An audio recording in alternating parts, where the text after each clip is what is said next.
Hello, YouTubers, friends, compatriots, bootlickers, shills, dust, lacers, peasants, vassals, meat sacks, voters. I'm a useful idiot. Welcome back to the good old USA.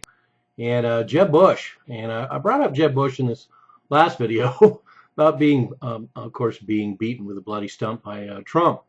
And but Jeb Bush, of course, has quit.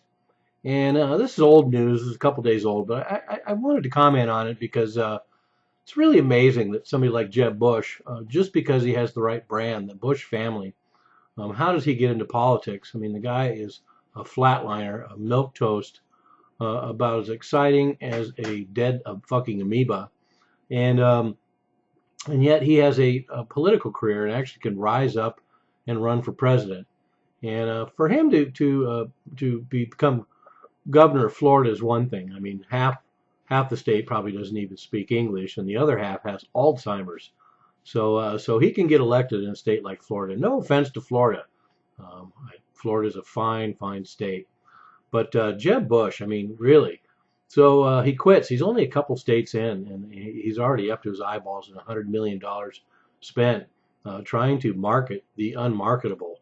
And he so many faux pas, it's hard to even imagine, not the least of which is a chest bump with his brother, George W., and or his plan to go back in time and kill baby Hitler. I mean, just a strange dude. And he probably had to bow out because he's just getting totally beaten and totally spanked by Donald Trump. Once again, I'm not necessarily a Trump supporter per se, but what a political spectacle to see somebody so brash and so outspoken as Trump to take on somebody as milquetoast as Jeb Bush. He really didn't stand a chance.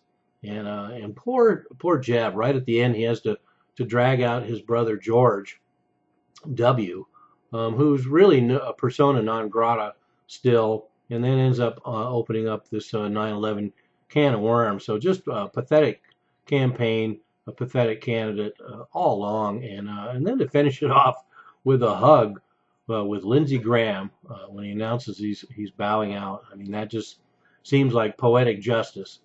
And so I'm glad I got to see all this because it just really bespeaks of how hollow and how pointless the American political process can be that somebody like Jeb Bush is even considered a player.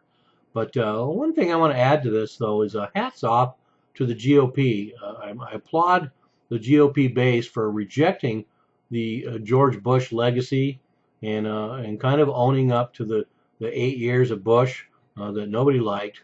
And so good job rejecting that, but also good job rejecting the statist GOP. Once again, whatever one may think of Trump, at least he's shaking things up in the Republican Party and bringing up some issues regardless of where he ends up in the end. It's great to see all this dirty laundry aired. So hey, later, Jeb Bush. I guess that's pretty much it for you. I don't suspect you're going to run next year, and maybe you'll take the advice of your apparently smarter brother, George W. Bush, and just slither off into the nether regions, never to be heard from again. I'm a useful idiot. Don't you be one too.